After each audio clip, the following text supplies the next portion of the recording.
علیہ وسلم رونے لگے، میرا نواسہ شہید ہوگا، کربلا کی یہ مٹی ہے، اس مٹی میں میرا نواسہ شہید ہوگا۔ اور فرشتے نے کہا یا رسول اللہ جب یہ مٹی سرخ ہو جائے تو یہ سمجھ لیجئے گا کہ حسین شہید ہو گئے۔ اب آپ دیکھیں نبی کی بارگاہ میں کتنے لوگ بیٹھے ہوئے ہیں، حضرت ابو بکر بھی ہیں، عمر فاروق اعظم بھی ہیں، عثمان غنی بھی ہیں، مولا حسین مولا کائنات بھی ہیں، حضرت سیدنا سعد ہیں، حضرت سیدنا زبیر ہیں، حضرت سیدنا طلحہ ہیں، حضرت ابو عبیدہ ہیں، حضرت ابو ہریرہ، حضرت سعد بن ابی وقاص ہیں، سلمان فارسی ہیں، حضرت سیدنا ابو ہریرہ ہیں، حضرت امیر معاویہ ہیں، تمام کے تمام صحابہ ہیں۔ کسی صحابی نے یہ نہیں کہا یا رسول اللہ یہ آپ کیوں نہیں کہتے رب کی بارگاہ میں کہ اے مولا میرے حسین کو بچا لے؟ کسی نے نہیں کہا۔ نبی نے سنا کہ حسین شہید ہو گئے، مولا حسین کو صبر دینا، حسین کو استقامت دینا، حسین کو صبر عطا کرنا، دعا فرمائی صبر کی۔ نبی نے یہ نہیں کہا کہ اے مولا میرے حسین کو بچا لے، اے مولا میرے حسین کو بچا لے، اے مولا میرے حسین کو بچا لے۔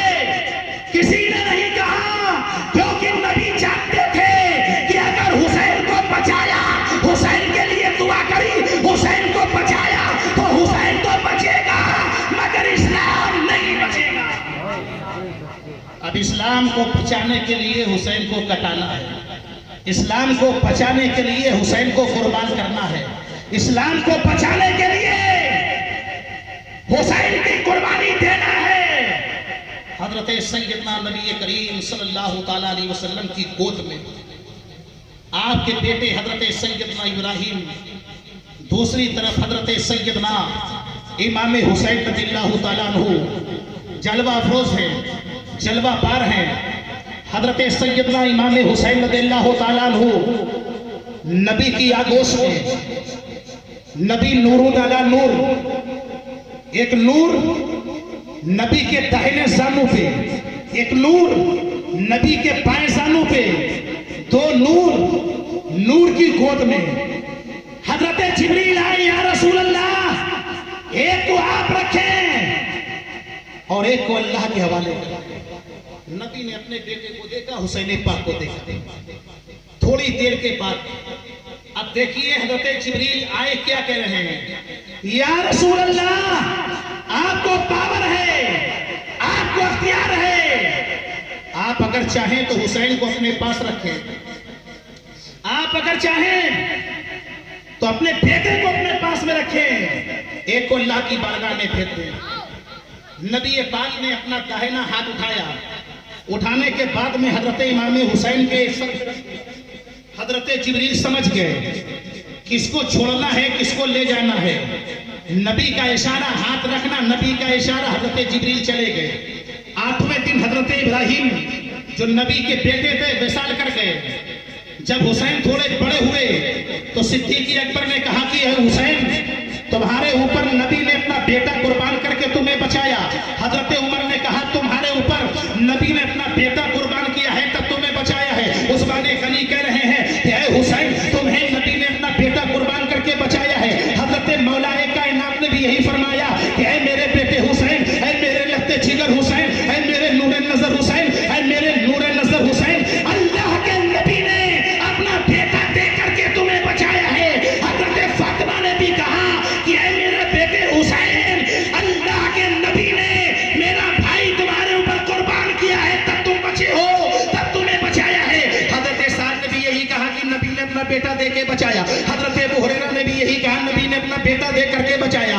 حضرت سلمان فارسی نے بھی یہی کہا کہ نبی نے اپنا بیٹا قربان کر کے تمہیں بچایا ہے۔ حضرت امام حسین سن رہے ہیں جانتا ہوں، سن رہے ہیں یہی بول رہے ہیں کہ میں جانتا ہوں، سب کی سن رہے ہیں بول رہے ہیں کہ میں جانتا ہوں۔ یہی سارے صحابہ کہہ رہے ہیں، یہی مدینے کے رہنے والے کہہ رہے ہیں، یہی سارے مومن کہہ رہے ہیں۔ لیکن حسین جب کربلا میں پہنچے تو کربلا میں 10ویں تاریخ کو حسین نے خطاب فرمایا کہ اے بگیور کی سنی مسلمانوں سنو، اے آستان علیہ پھپون والوں سنو، اے صفی پور والوں سنو، اے نظام الدین تم بھی سنو، اے قطب الدین تم بھی سنو، اے کریم نواز تم بھی سنو، اے غوث اعظم تم بھی سنو، اے امام اعظم تم بھی سنو، اے مولا کائنات تم بھی سنو۔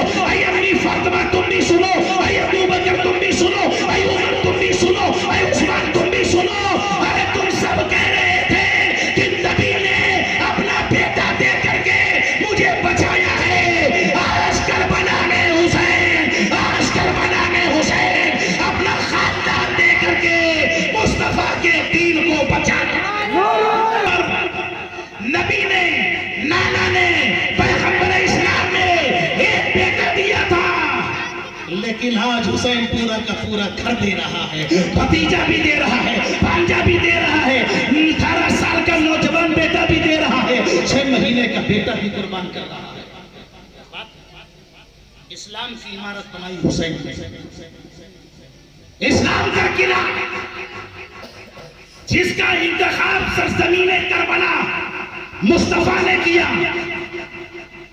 اس کربلا کی ریت کے اوپر، اس کربلا کی پاکیزہ دھرتی پر حضرت امام حسین نے ایک قلعہ بنایا۔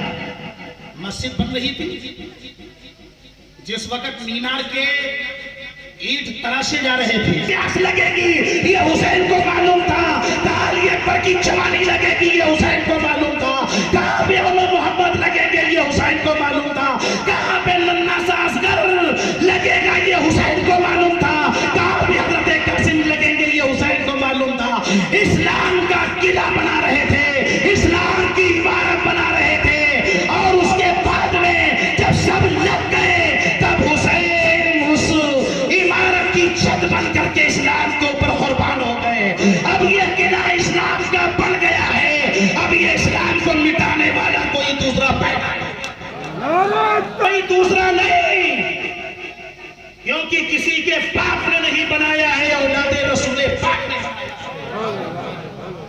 اس کو لہو کسی ناپاک کا نہیں دیا گیا ہے، نور سے جو پاک ہے اس نے اپنا لہو دیا۔ بات اندازہ لگائیے آپ کہ حضرت سیدنا امام حسین رضی اللہ تعالیٰ عنہ، حضرت امام حسین رضی اللہ تعالیٰ عنہ اللہ نے کتنا بڑا مرتبہ دیا ہے۔ نبی جمعے میں خطبہ دے رہے ہیں، حضرت امام حسین چلے آ رہے ہیں، اچانک ایک پتھر لگتا ہے زمین پر، حضرت امام حسین آتے ہیں، زمین پر حضرت امام حسین آتے ہیں، اور جب زمین پر حضرت امام حسین آئے تو نبی نے خطبہ چھوڑ دیا، آگے بڑھے، بڑھنے کے بعد حضرت سیدنا امام حسین 2 سال کی عمر مبارک نبی نے جا کر کے گود میں اٹھا لیا۔ صحابہ آ گئے، نبی کبھی پیشانی چومتے ہیں، کبھی لب چومتے ہیں، کبھی سینہ چومتے ہیں، کبھی رخسار کو چوم رہے ہیں، بے تحاشا محبت کر رہے ہیں۔ صحابہ نے عرض کیا یا رسول اللہ اگر خطبہ ہو رہا ہو میرا بیٹا گر جائے تو کیا ہم اٹھا سکتے ہیں؟ نبی نے فرمایا نہیں۔ تو صحابہ نے عرض کیا یا رسول اللہ آپ کیوں؟ کچھ لوگ کہتے ہیں مولانا لوگ اپنے لیے بچا لیتے ہیں، ہمیں کچھ حق آل رسول کا ہے، کچھ ہمارا ہے، کچھ ان کے لیے جائز ہے، کچھ ان کے لیے ناجائز ہے، کچھ ہمارے لیے ناجائز ہے، کچھ ہمارے آپ کے لیے جائز ہے۔ مثال، نبی چاہے جتنے بڑے مالدار ہو جائیں زکوٰۃ نہیں دیں گے، غریب ہونے کا تو شک نہیں، اس پہ ہم کچھ کہہ نہیں سکتے ہیں، کیونکہ نبی کے ہاتھوں میں دونوں جہاں کے خزانے تھے۔ تو نبی اگر مالدار ہے تب بھی زکوٰۃ نہیں دیں گے، اور اگر بظاہر غریب ہو جائے تو زکوٰۃ نہیں لیں گے۔ لیکن حضرت بیٹھے ہوئے ہیں، ان کا سسٹم کیا ہے کہ اگر یہ مالدار ہیں تو ان کو زکوٰۃ دینا ہے، یہ حکم شریعت ہے، حکم قرآن ہے، نبی کا فرمان ہے۔ اگر مالدار ہے تو زکوٰۃ دیں گے، قریب ہو جائے تو زکوٰۃ نہیں لیں گے۔ لیکن اگر خان صاحب، اگر انصاری، منصوری، صدیقی، سیدوں کو چھوڑ کے جتنی برادری مسلمانوں میں ہے، سیدوں کو چھوڑ کر کے جتنی برادری مسلمانوں میں ہے، اگر مالدار ہے زکوٰۃ دے گی اور غریب ہے زکوٰۃ لے گی، فرق ہو گیا۔ آل رسول زکوٰۃ لیں گے نہیں، غریب ہو خوب، لیں گے نہیں، دیں گے۔ مصطفیٰ نہ دیں گے نہ لیں گے، ہم مالدار دیں گے، غریب لیں گے، لیکن آل رسول صرف دیں گے، لیں گے نہیں۔ تو کچھ لوگ اعتراض کرتے ہیں مولانا لوگ کچھ چھپا کر کے رکھتے ہیں۔ ایک مرتبہ گیا، یہ زمانے نے دیکھا، چاند و سورج نے دیکھا، زمین و آسمان گواہ ہے، فرشتے گواہ ہے، جنات گواہ ہے، ارے اللہ کا حبیب بھی گواہ ہے، مولا کائنات بھی گواہ ہے، پروردگار عالم بھی گواہ ہے۔ لیکن سجدے سے سر کب اٹھے گا حسین کا؟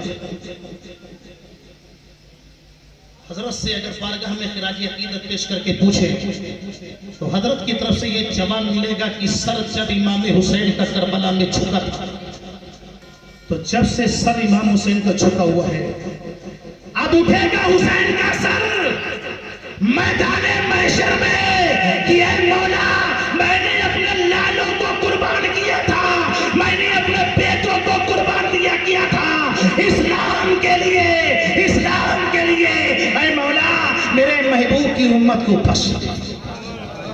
حضرات وقت نہیں ہے، لیکن اتنا ہے کہ جب نبی پاک نے اٹھایا تو صحابہ نے فرمایا کہ یا رسول اللہ آپ نواسے کو اٹھا رہے تھے، تو مصطفیٰ جان رحمت نے فرمایا نواسے کو نہیں بلکہ میں دین کو اٹھا رہا ہوں۔ بولو سبحان اللہ۔ حسین کو دین مان لو، کریم ابن کریم مان لو، یہ کہہ کر کے مسکرا دیا غریب نواز نے، یہ کہہ کر کے مسکرا دیا غریب نواز نے کہ حسین کو ہی دین مان لو، حسین کو ہی دین مان لو۔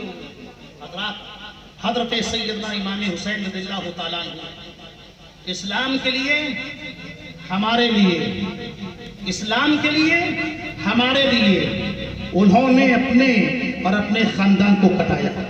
نبی کے کاندھے مبارک کے اوپر ہے حسین۔ صدیق اکبر کی نگاہ پڑی، مسکرا کے فرمایا سواری کتنی اچھی ہے، کہہ دو یار سبحان اللہ، اور مچل کے بولو۔ صدیق اکبر نے فرمایا سواری کتنی اچھی ہے، نبی پاک نے فرمایا کہ اے صدیق تم صرف سواری دیکھ رہے ہو، ارے سواری کتنی اچھی ہے یہ بھی دیکھو، لیکن سوار کتنا اچھا ہے یہ بھی دیکھو۔